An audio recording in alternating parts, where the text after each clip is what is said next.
Hello and welcome back to Parley. This prompt was written by Bionicme. Hope you'll enjoy listening. It's about building for the ceiling versus building for the floor. It has the mind reeling which one to go for. Bionicme begins. In games with build systems, players will often, in one way or another, be faced with a choice between improving the baseline output of their build, the floor, or increasing its potential maximum, the ceiling. A high floor build is very reliable and will work even under bad conditions, but may lack the raw power of a high ceiling build, power that often comes at the cost of vulnerability against disruption. And that will be the simple premise for this parlay. So again, the idea is that maybe it's like the minimum your build does is higher, but at the expense of it doing anything exciting as a maximum, or the other way around. This is a really common instance of opportunity cost in games where often very implicit opportunity cost, where even if there aren't strict limitations on what you can bring or equip, even just doing something in a game often carries the opportunity cost of this is likely to work but might not be that good, or this is more narrow or might not work but has a higher potential reward. Even something as simple as picking from multiple dialogue options in games where you roll some kind of check for a dialogue option might have a manifestation of this concept where one of the lines of questioning, I don't know, an NPC could be very safe, while another could have a higher threshold to succeed, but it's more valuable if you succeed. And so while you have a greater chance to fail, success is more beneficial.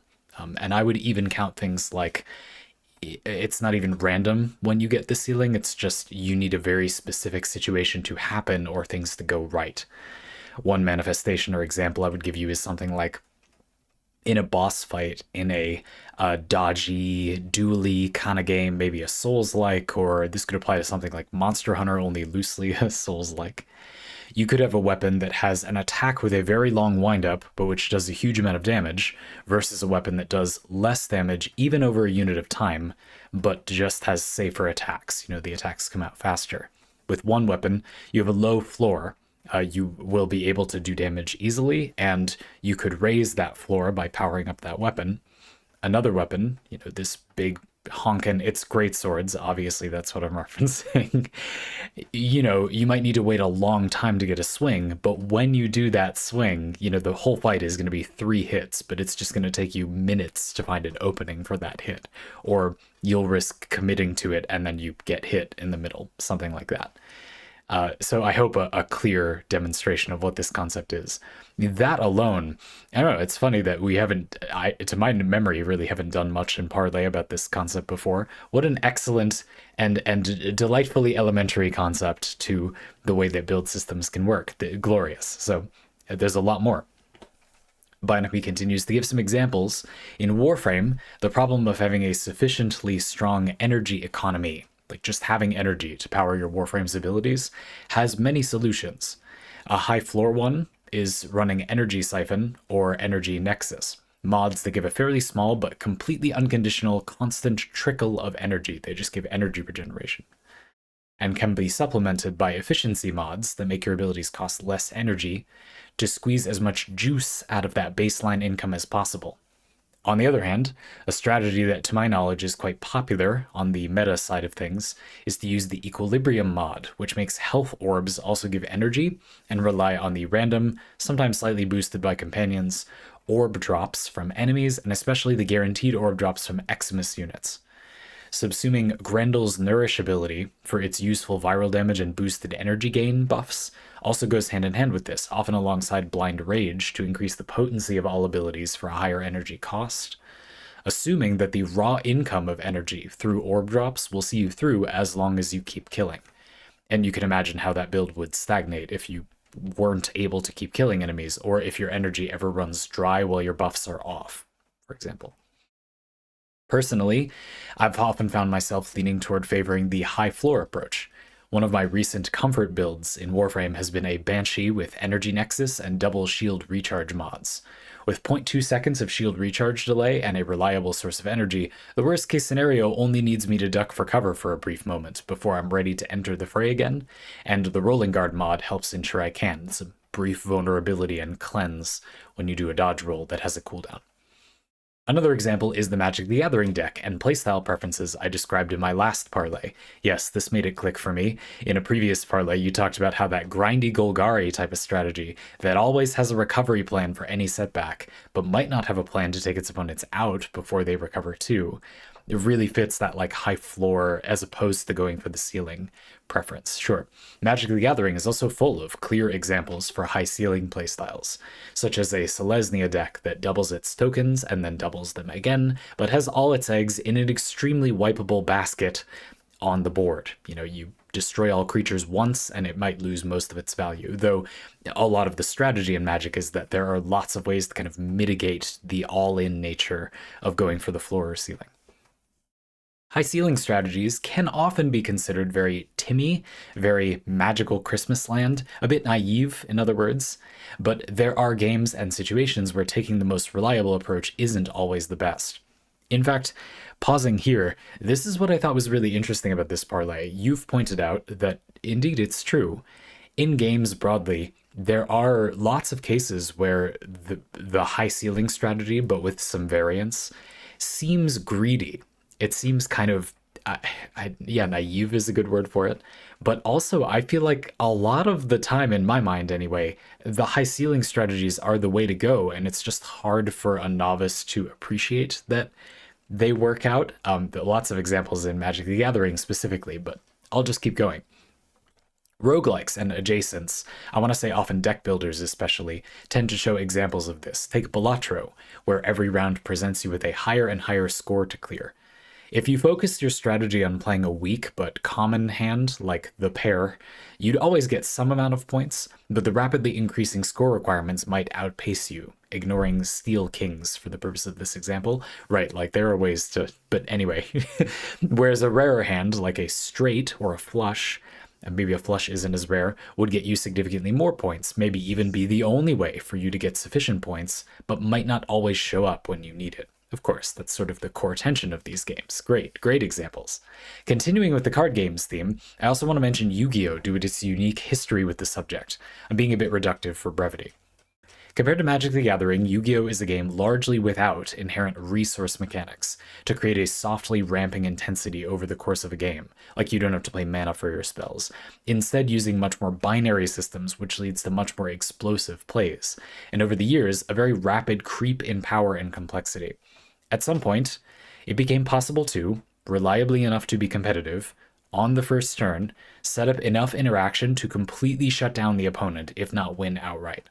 There were very high ceiling strategies, which didn't have enough that threatened them, making them collapse down to their much lower floor. They had a terrible floor, but it usually didn't matter because nothing brought them down to there.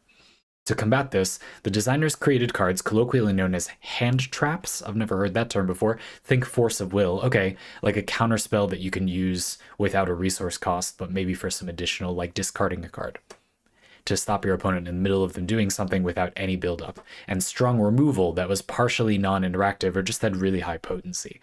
Then, thus, an unsteady equilibrium was found. As an almost kind of asymmetrical multiplayer game, Player 1 sets up interaction for defense, while Player 2 tries to hamper their efforts with hand traps.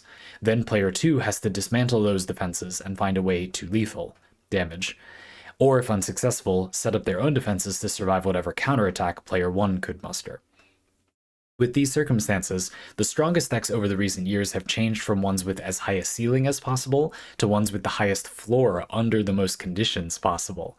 The more a deck can set up despite getting hit by hand traps, and the more board-breaking removal it can counteract or bounce back from, the more consistently it can put up results in a competitive environment. Basically, that was reduced to a situation where you need to find a deck that can do something no matter what the opponent does to stop you, assuming the opponent does a truly unholy amount of things to get in your way, rather than doing the strongest thing and just hoping it gets through, basically. It's become essentially impractical to expect it will get through. Interesting. Bionicme concludes, the subject of a build's floor or ceiling is in the end really a matter of risk and reward, finding out how much reward you want or need, and how risky or safe you want it to be. If a game doesn't proportionally balance reward with risk, it may suffer issues like a lack of build variety or just being unfun. If a player doesn't properly manage their risks and rewards, they may end up with a build incapable of achieving its aims, or that simply doesn't work at all when facing any adversity.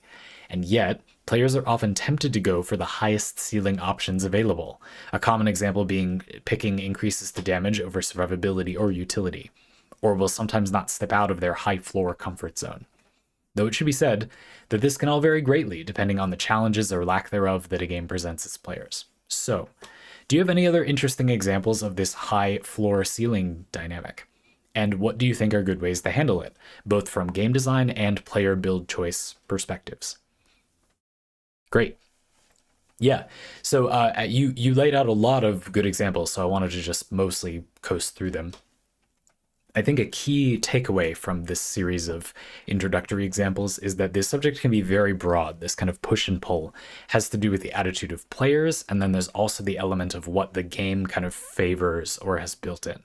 And competitive environments are also a really big detail because that somewhat removes the control from the designers to an extent. If things are just being played in a competitive environment, then that has become, an element of the skill floor and the ceiling, or the build floor and ceiling. Yeah, I just want to quickly highlight before we get into it this idea that another manifestation of this idea is just making a build yourself and choosing to put in a bunch of damage increases instead of some survivability. A kind of key concept in making builds that is related very closely to the floor and the ceiling of a build is this idea that when you have none of something in a game's build system, it is nearly 100% of the time across almost all games, almost all conceivable games, better to build a little bit of it. So in other words, if you have a build that has literally 0 defenses, were you to devote a tiny amount of build space to defenses, you would get to pick the very best one available in a given slot and no more. You could take the very best defensive measure and nothing else. And I have noticed, looking at builds over the years, that people don't seem to understand how powerful that is. It's very, very potent most of the time. I think quite clearly the strongest thing available, the meta, literal definition of meta, most effective tactic available to mix bits of strategies. And when people refer to something being the meta and it is just a greedy ball of damage, I think that that's just an interpretation of the idea of a metagame being that the build assumes that you can avoid taking all damage. And so, your own damage is the only thing that matters, right? But that's not a reasonable assumption for most people, which is why I will make myself famous, if I'm not already, for saying there really is no meaningful, most effective tactic available in most games. It is almost entirely dependent on the person playing. There really can't be a meaningful version of that concept. Generally, the helpful thing is to just explain what your assumptions are. And something you'll notice is that a good amount of meta labeled builds will then go on to explain what they mean by that. This would be the most effective tactic available if this, that, and the other conditions were met, which, that's delightful. It's been my experience more that the other players are reductive, and actual people thinking this much about builds often notice, to my pleasant surprise, that, the thing they've made is absolutely not some objective truth about what is the best approach.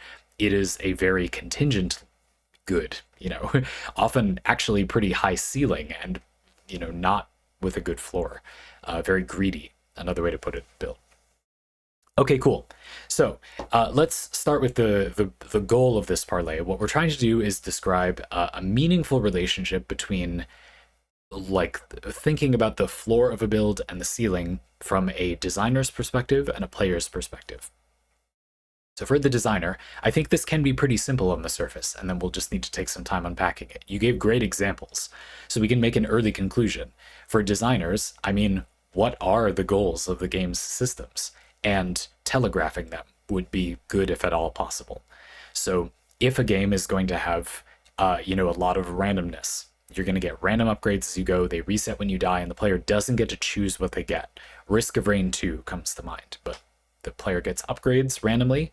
They can form things kind of like builds, synergy machines, let's just call them, but the player doesn't get much choice in what items they get, and then things reset when they die.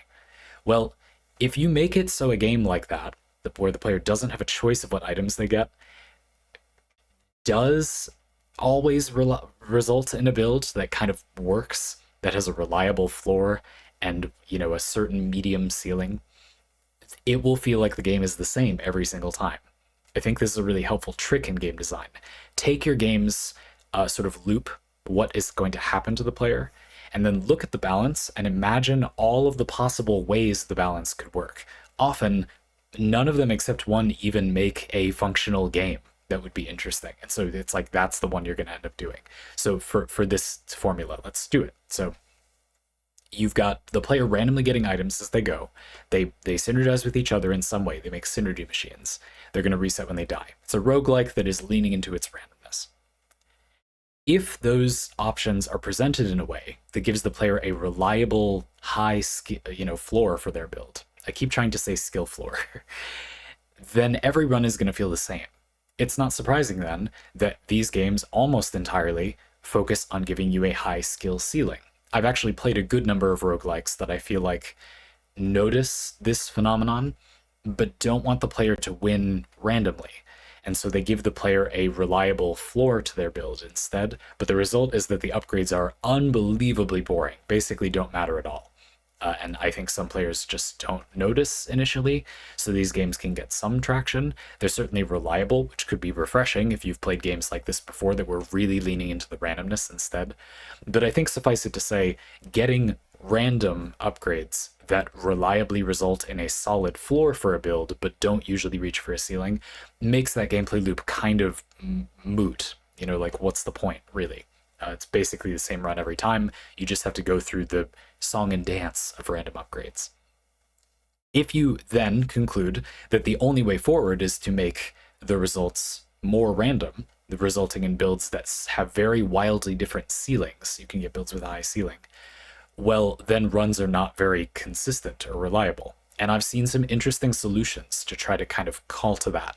The game structures itself that way and then gives the player some way to kind of eject or release from the situation if they're in one of the runs where they're not going to get a build with a high ceiling.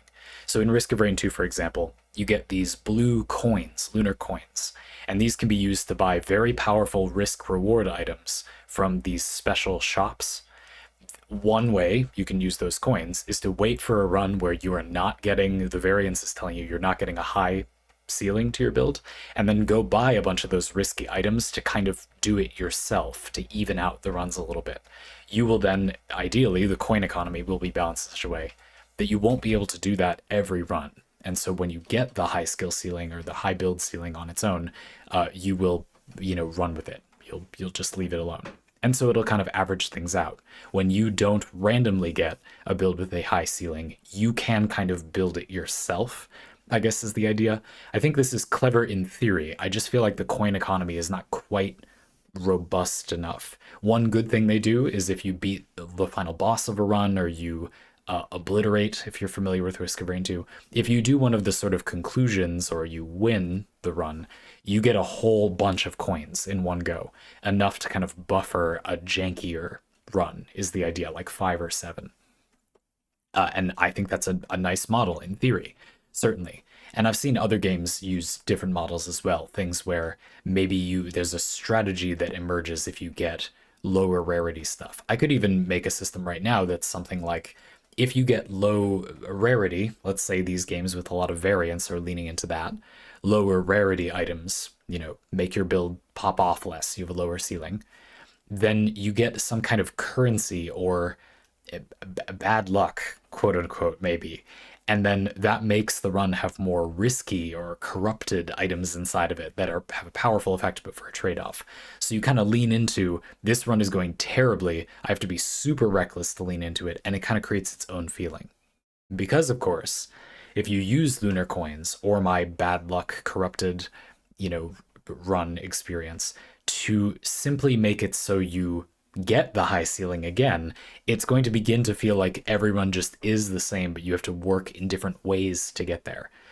That can be fun as long as they feel like they have their own texture, like a run that's going badly feels like its own thing. But I think there is a risk that you just make them all the same.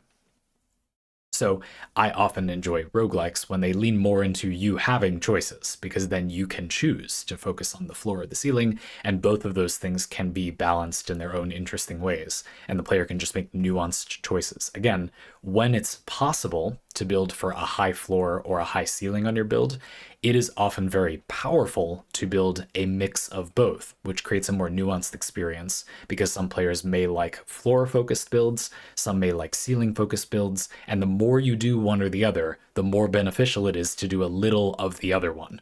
And I think that that creates a beautiful push and pull.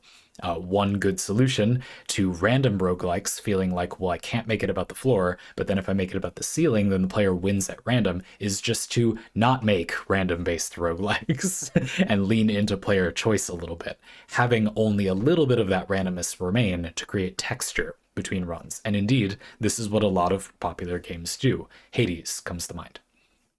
Anyway, so that's one way that the designer can lean into it. What you can do to handle, ceilings and floors in a game is to analyze the design and see which paths lead to a meaningful game experience. Maybe patch up those corner cases where you're building for the ceiling or the game is designed to give the player like the ceiling builds, but then sometimes they just won't get them or the ceiling won't work out. And then they have some way to, interact with that. Or you build systems are a very elegant way to kind of balance this out. Then the bigger thing, though, I said was to telegraph what kind of thing the game is doing. That's pretty hard. Let's put a pin in it because you'll see what I mean when we look at what the player can do. Bionicme is also asking, as the player of a game, what can you do to kind of handle the relationship between a skill floor and a skill ceiling? Well, one very simple, actionable piece of advice, if that was what we were doing here, if that's what you wanted from this, Bionicme or anyone else, would be to just splash a little bit of the approach you're not taking. If you're a player that usually makes a greedy build, get just the very best one thing for survivability, for example, or if you make a very safe or a very high floor comfort zone build, get just one thing that's a little bit greedy and know that you are probably getting the best overall exchange of those benefits. You're getting a lot of mileage out of that one thing you added, and that it can be good to embrace the one or the other approach and just take the best of the other approach, basically. That can be really fun. Of course, the best of, it will depend whatever you're going to use in your build. But that can be a really fun approach. I think a lot of people get the idea if they, for me, it's usually that it seems to be people going for the floor-based builds. I think a lot of people get this idea that the better way to play is to go for the greedy plays, but they just don't feel confident doing that. And I mean, it's not better if you won't succeed or have fun playing that way. It is very, very good to put in just a little bit of that and just have a bit and stick to the thing you're enjoying. Like, that is potent. If everything in the game matters and the game is going well. I think a lot of people also don't notice that if you're playing a game that is trying to be challenging and has survivability options in it, players that don't need those options have arguably kind of just escaped the game's orbit. For the game to succeed and for the difficulty to have a point to it, you need to be challenged enough by the game that it is relevant to take survivability. If it isn't, that doesn't mean you're playing the game wrong, but that's not it's also not playing the game right? It seems that the game really just isn't hard enough for those people. So it's definitely not like that is the correct approach, and it's the incorrect approach to need to interact with the game's design in a way that has a beautiful tension to it. That's like the point of the game. That's not bad. That's not wrong or a lesser experience. So mostly just to look for that. If a game is offering challenge and gives you ways to kind of push back against it, try using them and see if you fit into that little stratum. I think a huge part of this is also the player being willing to drop the game, like potentially being open to the idea that this game is looking to create a balance that you may not be able to arrive at. It might be that you're not comfortable enough or too comfortable with this gameplay formula, and thus it will kind of not fire for you. Thankfully, in games with build systems, sometimes you'll be able to find builds that will sort of fix it for you, that you really like using, but which are weaker, adjusting the difficulty, or which are much harder to use, and thus, adjust the difficulty in that way, or that are much easier to use and adjust the difficulty that way. One of the cool things about build systems. Certainly, if you're a player that is worried about this subject, build systems seem to me to be your friend most of the time, because they can kind of wiggle that difficulty around a little. That being said, the best thing you as a player could do to interact with this idea of building for the floor, building for the ceiling, whichever one you prefer, what you're interested in, is to consider which one the game is going for, if applicable. But that's currently really hard. I personally don't think, as one of our only existing experts, sorry, if there was someone else, I would direct you to them on this subject. I personally don't think that almost any games effectively telegraph their focus or lack thereof on floor or ceiling builds, but a lot of games have a focus on the floor or the ceiling when you make builds. They just don't, that's not clear for a long time. Let me explain what I mean. I think this is probably the biggest problem in the parlay.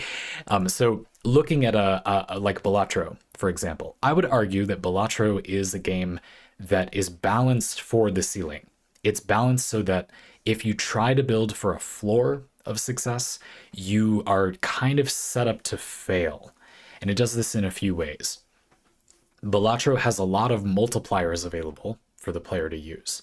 The player can multiply the score of their poker hand by a lot of different, metrics, factors, vectors, but it is often very difficult to make a deck, a build, a set of jokers in a run in Balatro that will give you each of those multipliers with a basically like a safe hand.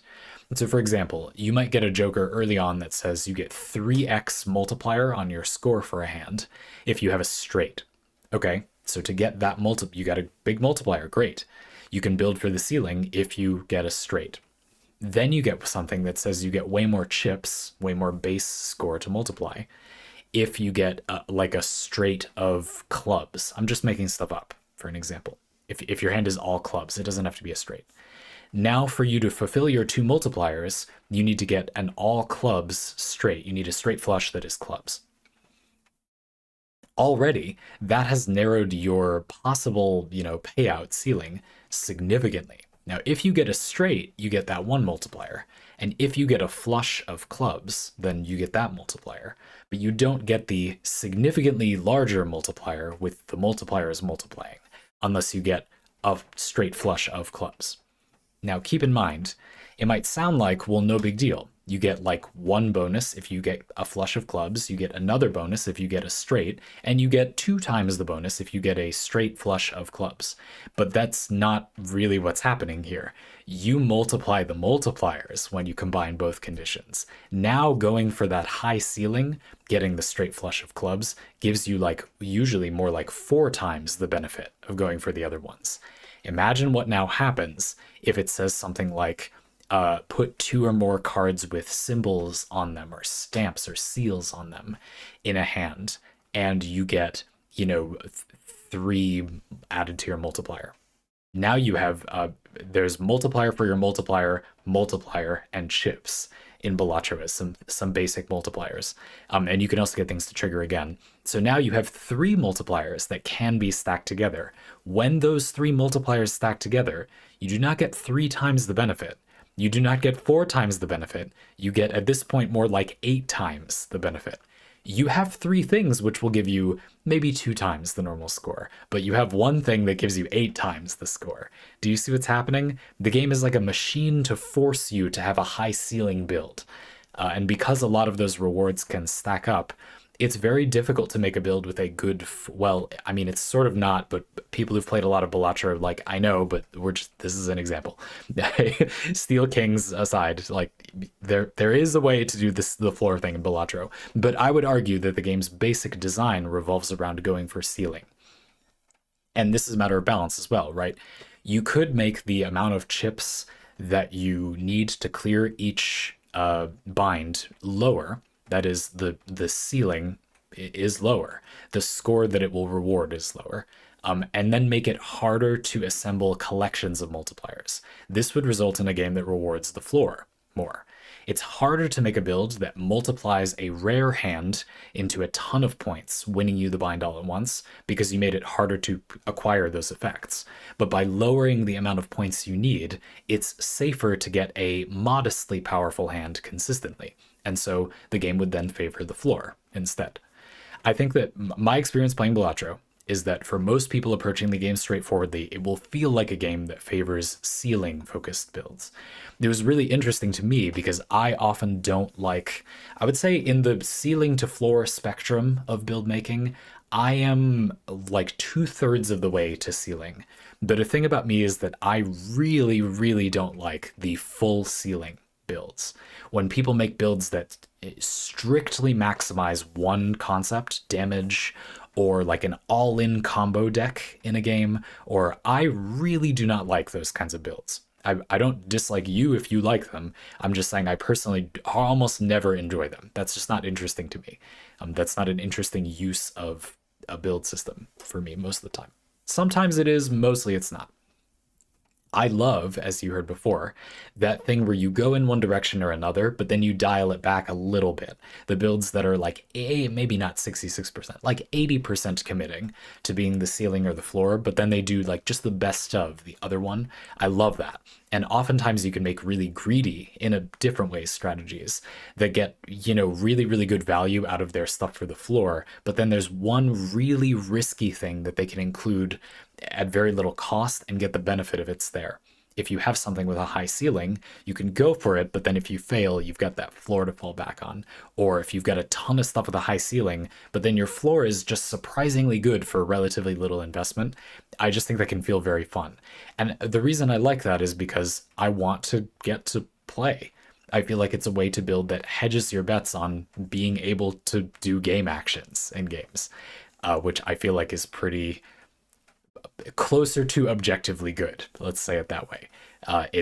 Getting to play is the overall goal. And so while I do have my preferences for what style I want to play in, I really like building that way because it tends to result in you being able to play more overall, basically, which is what I want. I feel like that's kind of what a lot of people want. Anyway. And so I think that what's difficult here is that games sometimes really heavily reward one or the other. Certainly an experience I had with Balatro. Whether that is actually true or not doesn't matter at all either. It's just, does it feel like that to a lot of people? And I think Balatro's outward pressures, if you analyze them from a game design perspective, do seem to push the player toward those ceiling-focused builds. Some players won't like that. I think that for many players, they like the idea that a game will show them the big pop-off build, but kind of like help them get there. Because sometimes people really enjoy those, but don't know how to construct them themselves, and thus they really enjoy those randomness-focused roguelikes. They want the pop-off build to be assembled without their input sometimes, and they enjoy kind of waiting for that to happen. I suspect that in the long run, those people would more enjoy just making it themselves, but they feel overwhelmed by constructing it themselves. And so you can understand how a game like Balatro might be appealing. It feels like it still leans into the randomness to some extent, but it very heavily rewards those pop-off, ceiling-focused builds. And there's many reasons, but we're not going to do a parlay about why Balatro was popular, though. That's just something we're not going to do.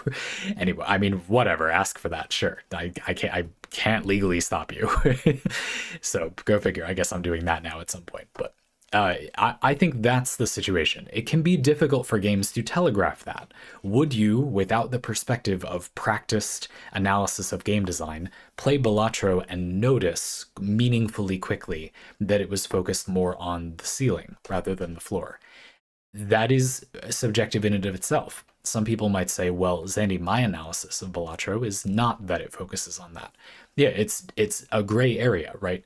I think it's fair to say that if you made the changes I suggested, if you made the threshold to clear, the number of points to clear lower, and you made it more random to assemble complementary combinations of multipliers, that would make the game objectively more focused on the floor.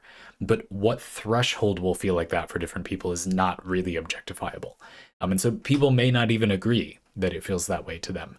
And that will also be based on perspective, right? Like somebody like me that often doesn't like those extremely high ceiling focused experiences. Well, maybe it seems more like that to me because I play less of those because I don't like them as much. And I just enjoyed Balatro for some exception related reasons. Cool. The problem then is how a game tells you, if it rewards one of those things. I do think sometimes if you think about game design generally, you can look at a game and kind of intuit it a little. Like, let's just look at Yu-Gi-Oh! Again quickly. Yu-Gi-Oh! Doesn't have mana costs for things. You do have to tribute sacrifice monsters in play to summon higher star monsters if you summon them the normal way, which people basically never do. If you knew that about Yu-Gi-Oh! When you were in middle school, and then you look up Yu-Gi-Oh! Cards now and see that you don't even recognize the color of the card. You know that different types of monsters have different colors, and you don't even see any of the color of monster from before. A quick Wikipedia dive tells you that they've invented like 10 new different types of summoning mechanic. So I guess that limitation is mostly gone. After that, there aren't any restrictions on playing spell cards or setting traps or whatever. Pot of Greed allows you to draw 2 cards from your deck, the old adage, though probably, I hope, hopefully, banned in most formats. I'm not even sure if Yu-Gi-Oh! Has, I don't know anything about Yu-Gi-Oh! Currently, so whatever, forgive me. But a card that allows you to draw 2 cards from your deck for absolutely no resource cost is, without exaggeration, good in almost every conceivable possible deck in every conceivable possible card game, unless the game is doing the opposite day thing where it's good to empty your hand, or you need your hand to be empty. Drawing 2 cards for 1 card for no other resource cost, you don't have a limited number of spells per turn, it doesn't cost any mana, etc., is fairly obviously overpowered. A game containing lots of those effects may predictably be focusing the player on the ceiling from the outset, because it's allowing the player to do as much of a pop off as they have, basically. If you build a deck that has a hand that can win in 1 turn, if you could play all the cards, in a game where you tend to be able to play all the cards, that suggests that the game will be more ceiling focused. But the amount of game design that you need to have been thinking of for that to be clear from the outside of playing the game is, a lot, And indeed, in your Yu-Gi-Oh! Example, I will just take you at your word that this is all true of Yu-Gi-Oh! If you suddenly see that there's a ton of removal, you might go, oh, when it gets down to a tournament environment, I don't know what result that will have. I, as a player of Magic the Gathering for many years, might predict that that will lead to the more floor-focused strategies, or at least it will allow them to thrive in a way that they don't always. But I mean, who knows, really? And indeed, in Magic the Gathering, where we have costs for things, but also like pretty strong interaction, I would say, you do have a mix of strategies that are floor and ceiling focused. Magic the Gathering is a pretty rich landscape. If you're interested in both of those things, you can definitely build like more or less greedy strategies, or things like, I could easily give you examples from my own decks where I've built a deck that is an ultra consistent floor, almost always does like the thing, but then it just has to find a way to win because it doesn't do much else. And so I've built some in. It has ways to win, but it's not very likely to pop off. But it almost never like whiffs. It's gonna do the thing pretty reliably. And then decks that, yeah, well, they have a ton of combos, but they need very specific cards to kind of activate that combo. And remember, I said I kind of hate the high ceiling things. So my combos, like, don't win you the game at all. It's like I just get a strong creature, basically. And yes, that makes them easier to pull off as combos, but I mean, I don't win the game at all when I do them. It's just a big threat. If you have good interaction, you'll be able to handle them. But being that it's one of my combo decks, it's also got a lot of concessions for like getting the combos more reliably or doing something, even if it doesn't combo. A lot of the combo pieces are just like good cards anyway. I love decks like that in Magic the Gathering, where it's a combo deck, even a very hard combo deck, but the combo pieces are good cards in and of themselves anyway. A classic example is Splinter Twin, if you play Magic the Gathering. There's pretty solid like disruption flash creatures that you're then using also to create an infinite combo and win. I don't like the infinite combo win part, but that idea of a deck is very, very cool. We could a whole other thing about my like hedging your bets combo decks. I cannot stop building these. They're so greedy, but then they just like have a little amenity. It's like if it probably will whiff, so when it does, the deck does this. You know that I love that. Anyway, great. It would be ideal to conclude if the designers could find a way to tell players what dynamic the game was offering them in some way. This could mean something like in a tutorial, you have a section where you say, this is how you attack and hurt the enemy, but you're mostly going to want to prevent the enemy from hurting and killing you, because when you take damage twice in a row, it's much harder to heal back the damage that you've taken. So defensive effects are like really good, the game might say, or emphasize in some way. It could be the game putting a boss in front of you and trying to teach you somehow that it's better to focus on avoiding the boss and then going in for a hit, rather than just trying to do your big damage and getting frustrated because the boss won't let you do anything. You're meant to just wait for the attack animation to end, and then you can get in there. Again, Dark Souls, Monster Hunter, I'm looking at you. I think these games do not do a good job of showing players that that is an experience they could enjoy, and that very basic idea that you kind of wait for the enemy to have attacked and then you go in might seem simple, but a lot of games don't lean into that, so it isn't obvious to a lot of people who play those games who might really enjoy those games if it was just one sentence suggested that that is sort of the dance that the game is trying to get you to do. Trying to suggest this type of thing to a player in a way that is immersive can be hard. I have a question. Do you need to do that? Does it need to be immersive? Can't it just be that you simply say, like, hey, so this is how the game works. This is the fun way to play. Go for it. Or again, if it's not a game with a single linear set of abilities, it's a more build system-y game. The game might say, well, here are the basic ingredients, here are the basic rules so you can break them if you want, that the combat is built around. You know, in Magic, I wouldn't recommend that new players build a deck that doesn't contain creatures and doesn't contain instants, for example, cards you can use to react to other cards, or creatures with flash, which are basically just instant speed creatures. Because I think those are the basic building blocks of what makes Magic fun. You can do proactive plays, there's a trade-off to waiting and trying to do a reactive play, and then you have some way to kind of catch yourself if the reactive play doesn't materialize. And I personally think that that is the basic back and forth that makes Magic fun most of the time. And then knowing those rules, you wouldn't want the game to say, this is how you do it. It's not. There's plenty of decks that don't do those things, and they're very fun. But I think it's useful to suggest that those are the kind of basic tools available, and therefore you could skew the game one way or another. Games don't often do this, in my experience, but I think it's a good thing to do in theory.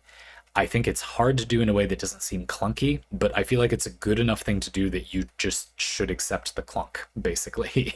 Were you to make a game yourself, dear listener, I personally think that this is a good thing to do. I think it's better to just accept that it's clunky, to say, this is how we're trying to get the game to work, and direct the player toward a fun experience, than to worry that it seems out of place and just not do it. I think the games tend to over-tutorialize while under-explaining, and a better thing to do is to just not tutorialize that much, but simply say the design principle behind the game. Rather than having there be a whole intro fight, but you don't say the design principle behind the game. You could not have the intro fight and just blatantly say the design principle behind the game. Again, this isn't ideal. I mean, in some cases that kind of ruins the player getting to figure it out for themselves a little bit and gain their own unique understanding of it, which often adds texture to the builds they'll make, preventing them from being just like what you would have made as the designer. I'm just saying that I personally think this is a beneficial enough quality that it's worth considering just doing it anyway if you can't think of a better way to do it. Doing it the bad way, I think, is better than not doing it in this case, because it takes so little time and can direct the player toward a good experience. Obviously, ideally, you just find a way to make it immersive. And again, as a player, looking out for this kind of thing can be useful. I guess there's kind of two parts in practice. You, the player, look for what your tendencies are, get to know yourself, and to get to know yourself, just look at what you are doing. Write down notes about things you're doing, think about your thinking, share your builds with other people and ask them what they think. Be open to the feedback. If they say this looks really safe and cowardly, and you don't think of it that way, it's not an accusation. Just think about why maybe they thought it was like that. Do you maybe enjoy something about playing that way? Now, I'm aware that for most people, there's a lot of pitfalls here. It requires being quite humble is the wrong word, like ready to be critical of oneself, to get to know oneself. I find that people often throw around this idea without fully understanding that it's like sort of impossible under normal circumstances and takes a huge amount of work. But that doesn't mean the process to figure out what games they're going for is simple, but that doesn't mean that it isn't a lot of work. It's just not complicated. You can do these things and it will work. It's just very hard to do those things. There you go. So yeah, doing that and then having a sense of, okay, this game compared to other games, playing a variety of games. And finally, being willing to drop games, which in my experience usually means having a lot of games you want to play. Then it should be easy to convince you to drop a game you're not enjoying as much because there's more fun right over the horizon. I guess that would be the system I would use. I really think this is something that could improve most people's enjoyment of games. I've been on, especially Warframe as a game where we've talked about this a lot. I've been on Warframe streams many a time and said, I feel like you probably just shouldn't play Warframe. Like, just play something else that is trying to do what you want Warframe to do. And sometimes people get really frustrated by that. Like, oh, you're discouraging people from playing something they enjoy, but I'm suggesting that they could enjoy something else more. I want them to feel like they get the enjoyment that they have in their heart, that they can go forth and get the exact thing they want. That's not bad. I mean, you could disagree, but I'm still gonna keep saying it. That's what I think. It makes sense. Some people won't do it. That's fine. I had a lot more notes about this parlay that I don't think are as useful as what we did, which is lean more into the discussion of like what do you do to, as a game designer or as a player to kind of demonstrate or work through or handle a game having a focus on the floor or the ceiling or your desired focus on the floor or ceiling. But just a few more things that I wrote down that I don't think came up in the same way, and some of them can be actionable tips. I do want to note that a lot of players, it's very short-term focus based. I was recently going down this whole rabbit hole of how people are like financing burritos, like they're using things like you know, buy it now but pay later in 4 installments that are interest free or whatever. And they're doing this for unbelievably cheap payments, like a burrito, for example. I mean, it's interest free, but interest free just means the 4 payments, you don't pay more as you go. I mean, you still have to pay fees if you don't pay. It still costs the same amount or more. There's still no advantage to just paying with cash if you have the cash or, you know, upfront.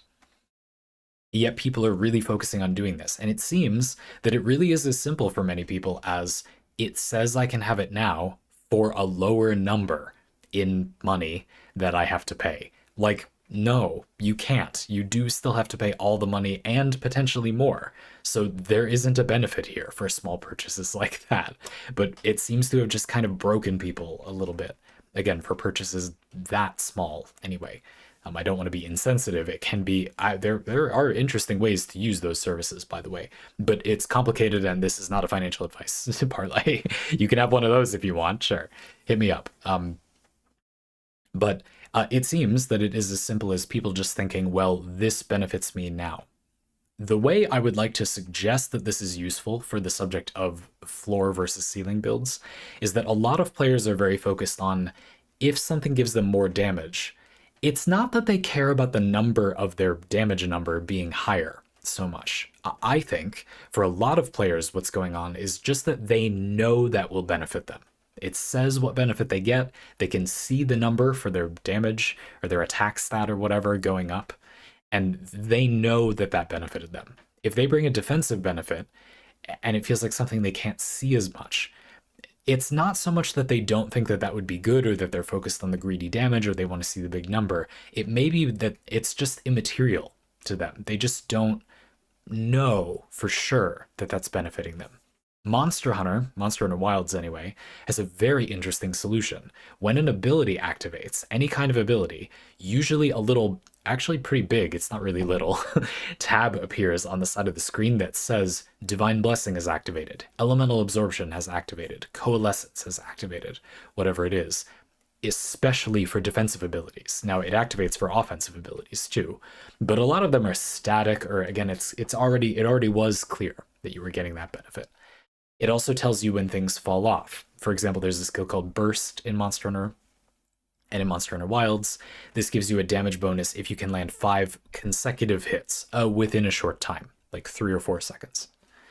When your 3 or 4 seconds runs out, the game tells you Burst has worn off. That means you didn't hit the monster consecutively enough times, quickly enough to get the benefit. Or you were, but now you fell off, your buff fell off. Cool. And so this means that it's much more visible in a certain kind of way. I think that all this is doing is correcting for people building floor or ceiling focused but not because they actually want to, just because they're not confident they will actually get anything out of. They can't feel the benefit of the other thing, feel or appreciate visually. They might not be able to feel the benefit of a lot of things. That can be hard if you're in the middle of an action combat gameplay loop. But if the game literally tells you when things are activating, it seems weird at first. Like, I thought that was very bizarre when I first started playing Monster Hunter, but I'm already a player who has a tendency to use those things. When I put something on my build, for me, it's often that I imagine when it could be useful, and I as a player actually don't care that much if it literally doesn't come up in practice as much. For me, the idea that it could, or I would even go as far as to say should, come up in practice, be useful when it would be useful, is almost more important to me, that idea of when it could or should be useful, than it actually being useful in practice. These are the stories we tell ourselves. But Monster Hunter's little pop-ups tell the story of the things in your build being useful for you.